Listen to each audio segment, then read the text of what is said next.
জেলায় জেলায় সংকট সমস্যা, তা থেকে উত্তরণের চ্যালেঞ্জ আর সম্ভাবনার কথা তুলে ধরতে চলছে DBC express.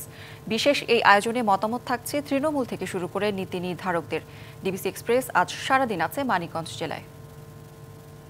CSRM DBC express আজ মানিকগঞ্জের দৌলতপুরে আছে এবং দৌলতপুরের যে সংকট সম্ভাবনা সেসব নিয়ে সাধারণ মানুষের সাথে কথা বলছে। দৌলতপুরের অন্যতম একটি বড় সমস্যা নদী ভাঙন, এবং আমার আশেপাশে এই মুহূর্তে যত মানুষকে দেখছেন তাদের অধিকাংশই নদী ভাঙনের শিকার। বাড়িঘর সব হারিয়ে নিঃস্ব হয়ে আরেক জায়গায় নতুন করে বাড়ি করেছে, সেখানেও আবার নদী ভাঙতে পারে এমন একটা সম্ভাবনা রয়েছে। আমি একটু তাদের সঙ্গে কথা বলে তাদের ভোগান্তির কথা তুলে ধরার চেষ্টা করব। আমি একটু আপনার সাথে কথা বলতে চাই যে এই যে এখানকার নদী ভাঙন তো অনেক বড় একটা সমস্যা। আপনার কতবার বাসা চেঞ্জ করতে হয়েছে, পরিবর্তন করতে হয়েছে? আমি মনে করেন এই এলাকায় আসার পরের চাই আমি 9 বার ভাঙছি, আবারও ফিরে আমি পুনরায় আবার ঘর তুলছি, আবার আমার নদীতে আবার হয়ে গেছে, কান্দায় পড়ে গেছি। এখন তো আমার খুব আর জায়গা নাই, জায়গা জমি করার জন্য যে আবার ফিরে একখানে আশ্রয় নিব, এই আশ্রয় জায়গার আমি নাই। আমার সব নদী জমি হলো নদীতে। এটা আসলে খুবই দুঃখজনক যে 9-10 বার আপনি বাসা চেঞ্জ করেছেন। আপনার সাথে একটু কথা বলি, মানে নদী ভাঙনের শিকার হয়েছেন, আপনি নিঃস্ব হয়ে গিয়েছেন। আপনারও কি একই অবস্থা? আমরা 7-8 বার করে নদীতে ভাঙছি, শুধু খালি এখানে নদীতে এই ডেজার্ট দিয়ে বালি বিক্রি করি না, ক্ষতিগ্রস্ত করে আমাকে ওই দেশটা শেষ করে দিচ্ছে।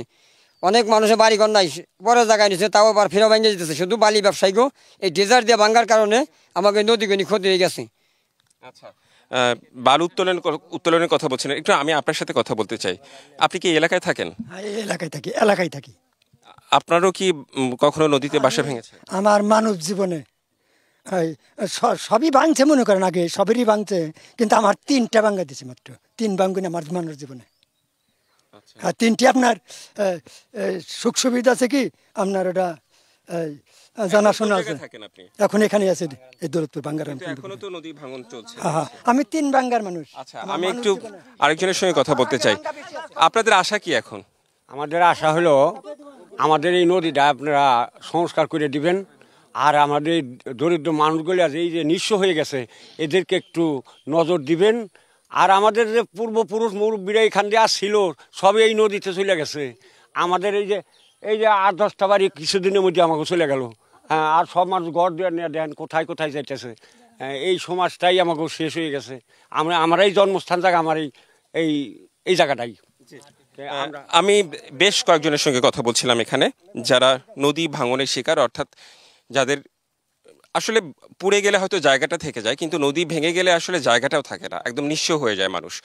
তো এই মানিকগঞ্জের এই উপজেলায় নদী ভাঙন, অর্থাৎ দৌলতপুর উপজেলায় নদী ভাঙনের ভয়াবহতা এত বেশি যে এখানকার মানুষজন খুব ভোগান্তিতে রয়েছে এবং এখান থেকে তারা পরিত্রাণ চায়, প্রশাসনের কাছে তারা সহায়তা চায়, এবং যেটি করলে অর্থাৎ বাঁধ কিংবা স্থায়ী টেকসই কোনো ব্যবস্থা গ্রহণের দাবি হচ্ছে তাদের।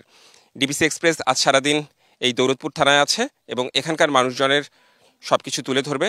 ডিবিসি এক্সপ্রেসের সঙ্গেই থাকুন।